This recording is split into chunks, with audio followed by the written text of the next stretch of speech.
보혜사 성령께서 우리를 만나 주시고 그 음성을 들려주옵소서. 정말로 하나님을 보기 원합니다. 주여, 내가 눈으로 주님을 뵙지 못하지만 부활하신 주님으로 말미암아 성령으로 말미암아 성령 하나님의 영이시며 그리스도의 영이신 성령으로 말미암아 하나님의 자녀가 되었고 예수 그리스도를 만났음을 고백하오니 주여, 이 시간 참으로 성령 하나님의 역사와 은혜 속에 충만케 되어지기를 소망합니다. 어떤 문제와 사건 가운데서도 막히지 않고 무너지지 않는 것은 주의 성령께서 우리를 온전히 붙드시기 때문임을 믿사오니 주여, 오늘 우리에게 은혜를 베풀어 주옵소서. 구주 예수 그리스도의 이름으로 간절히 기도합니다. 아멘. 여러분 반갑습니다. 오늘 우리가 함께 나눌 말씀은 성령 하나님의 두 번째 시간, 따라합시다. 보혜사 성령.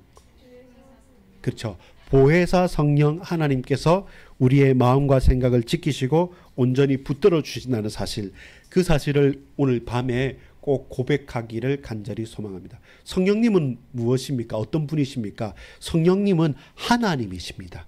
그리고 성령님께서 하나님이시기 때문에 우리가 무엇을 가장 깊숙하게 알 수 있습니까? 지난주간 했죠. 삼위일체, 성삼위일체. 성부 하나님, 성자 예수님 전혀 다르게 보이죠. 그러나 성령 하나님께서 성자 예수 그리스도를 드러내시고 성부 하나님의 말씀을 실제로 이루시는 분이시기 때문에 우리가 말로 다 할 수 없는, 우리가 마치 모든 것을 이해할 수 없지만 그러나 고백할 수 있는 우리의 인간의 관계도, 우리 부모 형제의 관계도, 우리 인간 사랑도 하나님의 사랑을 모티브로 해서, 동기로 해서 이미테이션, 그 모상입니다. 그런 흉내내는 하나님의 사랑을 받았기 때문에 우리 또한 사랑할 수 있는 것처럼 사랑의 극치인 성삼위 하나님의 신비로운 관계, 그 속에서 우리가 성령 하나님을 정말로 고백할 수밖에 없는 겁니다. 자, 오늘은 보혜사 성령에 대해서 말씀하겠습니다. 자, 따라합시다. 보혜사 성령. 자, 보혜사 성령 하나님이십니다. 이 말씀은 뭐냐면 성령님은 그냥 눈에 보이지 않는 에너지 같은 존재, 혹은 성령 받으라라고 하는 뭐 장품 쓰듯이 뭔가를 던져주고 받고 하는 그런 은사와 같은 부분이 결단코 아닙니다. 성령님은 하나님이십니다. 아주 하나님의 위격을 가진 제3의 위격인, 우리 같으면 인격적인 존재라죠. 사람은 지정의를 가지고, 하나님은 하나님이십니다. 성령님도 하나님이십니다. 완전한 하나님이십니다. 그래서 그 하나님이, 그런데 특징이 있어요. 어떤 특징이 있습니까? 성부 하나님 하면 뭐가 딱 마음에 딱 떠오를까요? 태초에 하나님이 천지를 뭐 하죠? 창조하시죠. 무엇으로요? 말씀으로. 그래서 우리가 성부 하나님은 말씀으로 창조하시고 다스리시고 지금도 통치하시는 분으로 우리는 하나님의 말씀, 이렇게 우리는 알게 되죠. 그러면 예수님에 대해서는, 성자 예수님에 대해서는 우리가 예수님의 무엇과 무엇을 통해서 예수님이 하나님이심을 알게 됐습니까? 두 가지입니다. 하나는 어디에서 죽으심이죠? 십자가에서 죽으심. 또 하나는 어떻게 다시 살아나셨죠? 사흘 만에 부활하심으로 다시 살아나셨죠. 예수님의 십자가와 부활을 통해서 예수님은 완전한 사람이에요. 피 흘려 죽으셨으니까요. 그리고 완전한 하나님입니다. 왜? 다시 살아나셔서 지금도 성자 하나님께서는 하늘 보좌 우편에 계시기 때문에. 그래서 우리가 볼 때, 여러분 잘 보세요. 잘 보세요. 우리 인간이 하나님을 볼 수 있습니까? 없습니까? 없어요. 보면 죽어요. 근데 우리 인간이 하나님을 만날 수 있는 유일한 실제적인 길이 있었는데 그게 뭐였습니까? 나를 본 자는 아버지를 보았다라는 겁니다. 예수 그리스도를 만남으로 우리는 하나님을 만난 거예요. 예수 그리스도를 믿음으로 우리 하나님의 자녀가 된 거예요. 예수 이름으로 말미암아 보내신 성령, 그가 오신 것이에요. 예수님을 깨닫게 하는 영이신 예수의 영이 누구시냐? 성령 하나님이에요. 하나님의 말씀을 믿고 고백하고 그 말씀 붙들고 살 수 있도록 그 말씀이 성취되게 하시는 분은 누구시냐면 하나님의 영이신 성령님이세요. 성령님의 사역이 그러한 것입니다.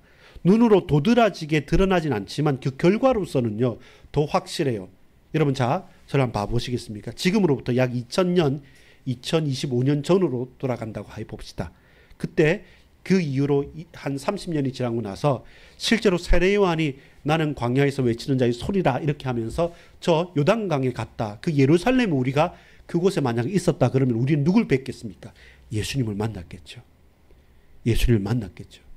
그 제자들처럼 안드레처럼 게바 시몬 베드로처럼 요한처럼 세례 요한처럼 예수님을 만났겠죠. 이번 주 말씀 기억납니까? 듣고 보고 만나고 증언하는 것. 그 이튿날 있어날 그 나흘 동안에 계속되어지는 그날에 그 이튿날에 또 이튿날에 그 이튿날에 이 나흘 동안에 만나고 보고 체험하고 누리고 고백하는 그 예수님을 만나게 됐어요. 근데 그 예수님을 만날 수 있도록 만드신 분이 누구실까요? 예수님께서 세례를 받으실 때 하늘에서는 하나님의 말씀이 이는 내 사랑하는 자요라고 했고 예수님께서 세례 받으시고 올라오실 때 어떻게 해요? 성령님께서 성령이 비둘기처럼 임하시는 거예요. 그래서 여러분 예수님이 하나님이심을 증언하는 분이 누구십니까? 성령님이세요. 오늘 우리가 말씀을 읽잖아요. 성령께서 우리에게 은혜를 주셔서 우리는 이것이 하나님의 말씀이며 이 하나님의 말씀이 우리 현장에 성취되어지며 이 말씀을 붙잡고 담대하게 살아갈 수 있는 힘과 담력과 은혜와 감사와 고백이 가능하게 되는 것입니다. 그래서 성령은 하나님의 영이십니다. 성령은 예수 그리스도의 영입니다. 그리스도의 영을 받지 않고서는 그리스도의 사람이라 할 수 없습니다. 그래서 성령님은 드러나지 않게 아주 수줍게 보이시는 분. 어떤 학자의 성령론에 대한 책 제목이 그겁니다. 수줍으신 하나님. 드러내진 않지만 도리어 분명하게 성부 하나님과 성자 예수 그리스도를 분명하게 밝히 증거하심으로 말미암아 우리로 말미암아 예수 그리스도를 영접하고 하나님의 자녀가 되고 성령에 의지하여서 예수 이름으로 기도할 수 있게 된 것. 그리고 그 예수 믿는 자를 통하여 그들의 고백을 통하여 성령께서 동행하시는 것입니다. 함께 하시는 것입니다. 로마서 8장 9절에 이렇게 말씀합니다. 만일 너희 속에 하나님의 영이 거하시면 너희가 육신에 있지 아니하고 영에 있나니 누구든지 그리스도의 영이 없으면 그리스도의 사람이 아니리라. 무엇입니까? 우리는 성령이 우리에게 임하지 않고서는 우리는 살아있는 성령의 사람, 영의 사람이 될 수 없습니다. 성령이 떠나시면 아무리 잘났고 뛰어나고 공부를 많이 했다고 박사학위가 많다 할지라도 수많은 연구를 했다 할지라도 사실 예수님과는 하나님과는 성령님과는 아무 상관이 없는 사람입니다. 성령이 우리에게 임하셔야 됩니다. 우리 속에 주인으로 거하시고 자정하셔야만 우리가 참으로 예수님은 그리스도라고 하나님은 내 아버지라고 하나님을 높일 수 있는 겁니다. 그게 진정한 믿음의 고백이 되는 거죠. 그렇다면 성령님은 어떤 분입니까? 우리를 깨닫게 하고 알게 하시는 분이에요. 근데 그 사역의 방향이 그 역사의 방법이 조금 달라요. 말씀하시고 그들이 찾아오셔서 음성으로 들려줬던 성부 하나님의 방법도 아니고 직접 육신의 몸을 입고 오셔서 십자가 지시고 부활하신 인간, 완전한 인간이면서 완전한 하나님이신 제2격인 성자 하나님도 아니에요. 성령 하나님은 우리가 오해하기 쉽습니다. 우리 눈에 보이지 않아요. 그리고 우리의 형상이나 기타 등등 느낄 수 있는 건 마음으로 느낄 수 있지만 내 눈으로 볼 수는 없는 거예요. 그래서 그러하기 때문에 우리는 오해해서 성령을 어떤 하나의 힘, 에너지 혹은 어떤 능력, 우리가 주고받을 수 있는 어떤 은사라고 생각하는데 절대 그렇지 않습니다. 따라서 성령님은 완전한 하나님이십니다. 그렇죠. 성령님은 예수님께서 계실 때도 성령이 하늘에서 비둘기처럼 임하셨죠. 태초에 창조하실 때 말씀하시는 그 창조주 성부 하나님께서 말씀하실 때도 예수님과 성령님은 함께 계셨습니다.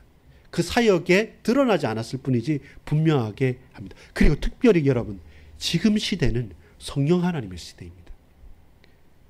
하나님의 음성과 말씀은 이미 성경으로, 그리고 예수님은 십자가 지고 부활하심으로 증거로 우리 다시 보혜사, 따라합시다. 보혜사, 보호하시고 은혜 주시는 하나님의 성령. 그렇죠. 보호하시고 은혜 주시는 하나님이 누구시냐? 성령님이시란 겁니다. 그래서 영어로는요, 보혜사가 뭔지 압니까? 원더풀 카운슬러라고 그래요. 카운슬러가 누굽니까? 상담자죠. 상담자가 저 멀리 떨어서 저 요즘에는 비대면도 하겠지만 아무 관계없이 저기 멀리 떨어져서 그냥 AI처럼 녹음기처럼 그냥 마음대로 말하는 게 아니라 원더풀, 가장 좋은, 가장 친근하고 가장 좋은 내 마음 모든 것을 털어놓을 수 있는 원더풀 카운슬러가 누구시냐? 보혜사라는 말씀입니다. 여러분, 큰 첫 번째입니다. 동행. 하나님께서 함께 하십니다. 성령의 주 사역이 뭐냐? 동행하심입니다. 누구와요? 성령께서 우리와 함께 하십니다. 지금은 성령님으로 우리와 함께 하시기를 원하시는 겁니다. 우리 본문에 읽었죠.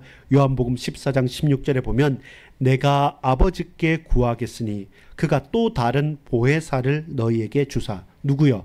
예수님께서 성부 하나님께 간구한다고 말합니다. 그때 뭐라 말씀하시냐면 또 다른 보혜사, 보호하시고 은혜 주시는 원더풀 카운슬러가 되시는 성령님 보혜사를 너희에게 주사 영원토록 너희와 함께 있게 하시니, 영원이라는 개념이 누구에게만 말할 수 있는 겁니까? 하나님께만 말할 수 있습니다.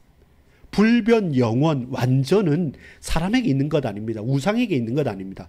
영원토록 항상 함께 계실 분은 하나님밖에 없습니다. 근데 누가요? 성령 하나님께서 영원토록 저와 여러분과 우리와 함께 계시겠다고 동행으로 오신 분입니다. 예수님이 오셨을 때는 여러분 정말로 직접 뵀겠죠. 그럼 정말로 다 믿었겠죠.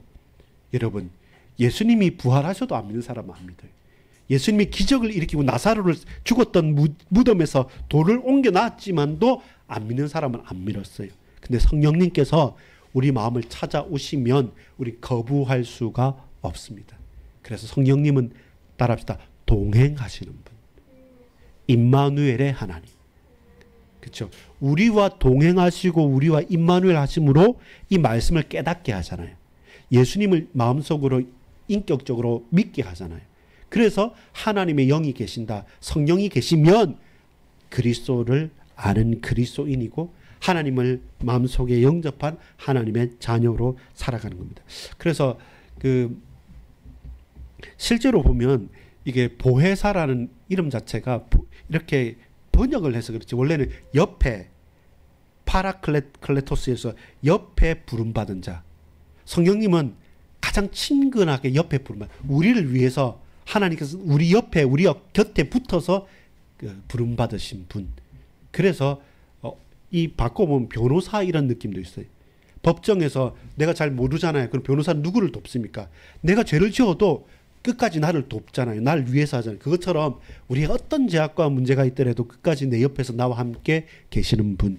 그분이 누구시냐? 성령님이시라는 겁니다. 성령님의 별명이 뭐냐? 동행자, 동반자, 변호사, 보혜사.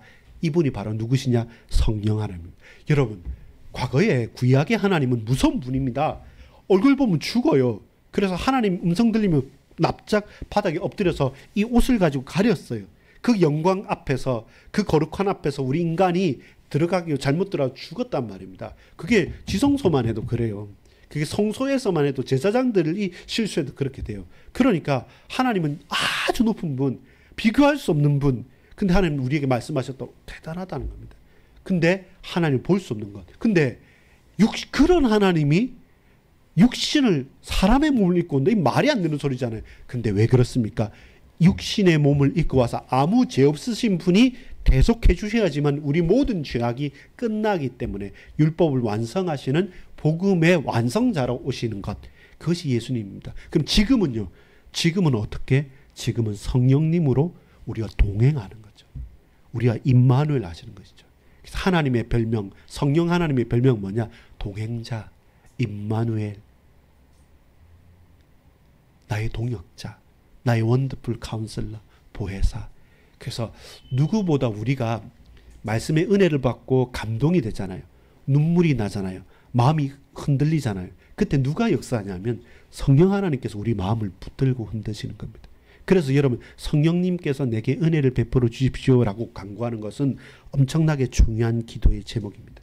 자, 왜 그러냐면, 왜 그게 가능하냐면, 두 번째입니다. 자, 성령님은 임마누엘, 동행자, 보혜사라 했죠. 근데 이 보혜사가 성령께서 어떤 이미지로 역사하느냐, 성령 역사가 과연 어떻게 나타나냐. 왜냐하면 우리가 자칫 잘못하면 지나치기 쉬워요. 인식하지 못하고 그냥 지나쳐 버릴 수밖에 없기 때문에 우리가 딱 제대로 집중해서 보면 따라합시다. 바람 같은 성령. 요한복음 3장 8절에 보면 바람이 임의로 불매 네가 그 소리는 들어도 어디로 와서 어디로 가는지 알지 못하나니 성령으로 난 사람도 다 그러하니라. 이 말은 뭡니까? 바람이 불잖아요. 그럼 저 부는 소리를 들으니까 저기서부터 저기 갔겠다 하지만 여러분 가만히 보세요. 지금 이 순간에 이 예배당 안에도 바람이 불겠죠. 에어컨도 나오고 아까는 선풍기도 틀었으니까요. 근데 그 바람이 보입니까? 느낄 수는 있죠. 바람의 소리도 나고 혹은 그 바람이 내게 부는 이 느낌도 나기 때문에. 근데 눈으로는 보이지 않잖아요. 마찬가지입니다. 성령의 사역이 눈에는 보이지 않는 사역이에요. 근데 직접적으로 느끼는 사역입니다. 왜냐하면 그 바람의 느낌, 그 바람의 시원함, 그 바람의 역사, 그 바람이란 단어하고 숨하고 똑같습니다. 우리가 숨 쉰다는 거 있잖아요. 그 말과 바람과 똑같아요. 쉽게 말해서 생명의 호흡 같은 분인 겁니다. 우리가 살아갈 수 있는 우리의 생명의 호흡을 주시고 그 바람같이 우리가 잡으려면 잡을 수는 없어요. 그 동시에 아주 놀라운 역사가 뭐냐면 지금 이 시간에 이곳에서 성령 역사하지만 동시에 우리 지금 온라인으로 예배하는 연천의 우리 강욱희 권사님 집 강선희 집사님 댁에도 우리 또 선현 장로님 오미숙 권사님 댁에도 또 각자 흩어져 있는 그 지역에도 현장에도 예배하는 분들은 지금 이 시간 예배 시간이지만 이곳에서만 역사하는 게 아니라 그곳에서도 성령께서는 강하게 역사합니다. 왜냐하면 그분은 바람 같은 분이기 때문에 우리가 어디로 와서 어디로 가는 건 모르게 예수님께 계신다면 육체로 있기 때문에 이곳에만 계시겠죠. 자정하시겠죠. 우리는 초월할 수 없습니다. 근데 성령 하나님께서는 그 모든 것을 초월하시는 것이죠. 그래서 놀라운 거예요. 따라합시다. 바람 같은 성령. 사람에게 잡히거나 매이거나 그 육체에 한정되지 않는 하나님이신 거죠. 바람같이 역사하시는 바람 같은 성령, 그분은 하나님이십니다. 자, 한 번 더 고백합시다. 불 같은 성령. 여러분, 오순절 마가요한의 다락방에서 불의 혀같이 갈라지는 것이 있다고 말합니다. 성령께서 오순절 마가요한의 다락방에 성령께서 임하시니까 각자에게 불의 혀같이 갈라지는 불 같은 성령이 임하는 겁니다. 왜냐하면 마태복음 3장 11절에 보면 예수님께서 성령과 불로 세례를 베풀게 되거든요. 마찬가지입니다. 자 보세요. 세례 요한은 물로 회개의 세례를 베풀었어요. 근데 예수님은 나 뒤에 오시는 분은 나보다 큰 일을 하신다고 그랬죠. 내가 비교할 수 없다고 그랬죠. 어떤 일을 하셨습니까? 나는 물로 세례를 베풀겠지만 그는 성령과 불로 세례를 베푸실 것이다. 그 말은 뭡니까? 회개의 세례가 아니라 죽고 사는 심판의 세례입니다. 결국 불같은 성령께서 내게 임하면 우리의 모든 죄악이 타버리는 거죠. 불이라는 것은 능력이기도 하면서 동시에 정화, 깨끗하게 하는 것입니다. 여러분 그거 보셨습니까? 우리 불 난다고 신고할 수도 있는데 요즘에는 그것도 잘해야 돼요. 저기 논에 겨울에 보면 겨울이 지나고 봄이 오기 전에 그 불을 놓는다고 합니다. 논두렁에. 그래서 뭐 많은 것들을 태워버리고 그게 거름이 돼가지고 더 잘하게 하는데 그거는 마음대로 그렇게 하면 그것 때문에 산불 나기도 하고 그렇게 하거든요. 그 말은 뭐냐면 불이라는 것은 불 났다 큰일 났다 다 태운다 무섭다 이게 아니라 첫 번째 의미는 정화의 의미입니다. 깨끗하게 하는 겁니다. 태워버리는 겁니다. 온전히.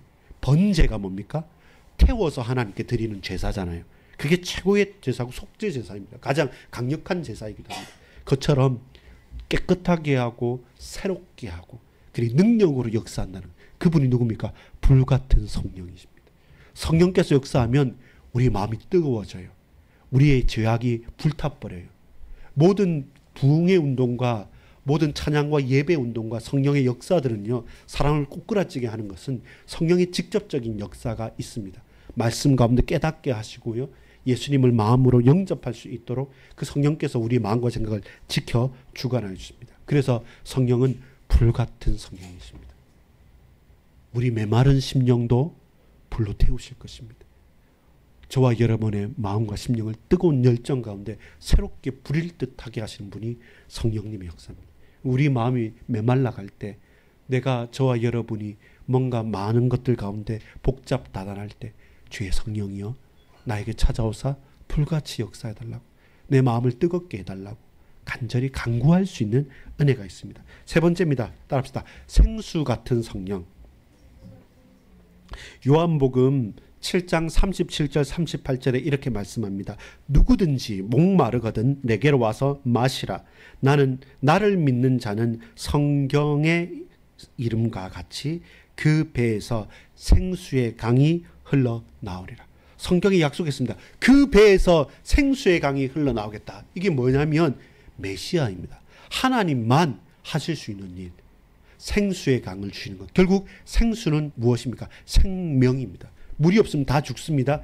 모든 죽었던 것들을 새로 살아나게 하고 모든 고난과 고통과 죽음 가운데 있는 것들을 온전히 새롭게 하는 생명의 생수, 생명의 유일한 길 되시는 그 예수께서 배에서 생수의 강들을 팍 펼쳐, 이 쫄쫄쫄 흐르는 그런 게 아닙니다. 온전한 모든 것을 살리는 생수의 강이 그 배에서 터져 나오는 것입니다. 여러분, 수가성 여인이 물을 길러 갔습니다. 그때 갑자기 이 수가성 여인이, 우리 또 성경 요한복음 하면서 배울 거예요. 하는 게 그겁니다. 어디서 예배 드려야 됩니까? 당신의 조상은 저기고 우리는 여기고 저기고 이렇게 할 때, 그때 예수님께서 말합니다. 말씀하십니다. 따라합시다. 요한복음 4장 14절인데요. 따라하겠습니다. 내가 주는 물을 마시는 자는 영원히 목마르지 아니하리니 내가 주는 물은 그 속에서 영생하도록 솟아나는 샘물이 되리라. 그렇죠? 영생하도록 솟아나는 샘물. 누가 주는 겁니다. 내가 주는 물. 누가? 하나님께서. 누가? 성자께서 주는 물. 하나님께서 성자 예수님을 통해서 주시는 생명의 물, 생수의 강이 누구실까요? 성령님이십니다. 내 이름으로 보내실 성령, 그가 오시면 생각나게 하시겠다는 겁니다.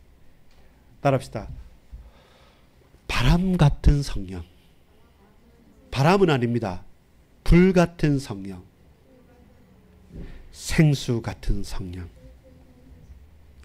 요한복음 7장 39절에 분명히 이렇게 말씀합니다. 이는 그를 믿는 자들이 받을 성령을 가리켜 말씀하신 것이라. 생수의 강이 흘러나리라. 이는 그를 믿는 자들이 받을 성령을 가리켜 말씀하신 것이라. 성령님께서 바람같이 불같이 생수의 강으로 오셔서 우리를 살리실 것입니다. 여러분, 성령의 충만함을 받으십시오. 그리고 불이 아닙니다. 물도 아닙니다. 그렇다고 해서 바람도 아닙니다. 여러분, 생수도 아닙니다. 그러나 이 모든 것보다 뛰어나신 성령 하나님께서 불같이 바람같이 생수같이 우리에게 임하셔서 우리로 사람이 할 수 없는 그 모든 것들을 충만케 역사하시는 그분은 하나님이십니다. 기도하겠습니다. 성령님께서 우리 영혼에 만족을 주시고 성령님께서 우리와 동행하시고 바람같이 임하셔서 매이지 않으시고 모든 것들을 변화시키십니다. 불같이 임하셔서 모든 타락과 죄악 등 것들을 다 불태우고 새롭게 하십니다. 이제 않으면 그 속에서 생수의 강이 흘러 넘쳐서 정말로 모든 현장 모든 곳곳마다 이 복음의 역사가, 생명의 역사가 충만하게 열매 맺어줄 수 있도록 동행하시는 보혜사 성령을 깨닫고 성령의 시대에 성령 하나님을 마음속에 모셔드릴 수 있도록, 그리고 늘 고백하며 찬양할 수 있도록 주의 성령이여 우리를 붙들어 주옵소서. 구주 예수 그리스도의 이름으로 간절히 기도 올리옵나이다. 아멘.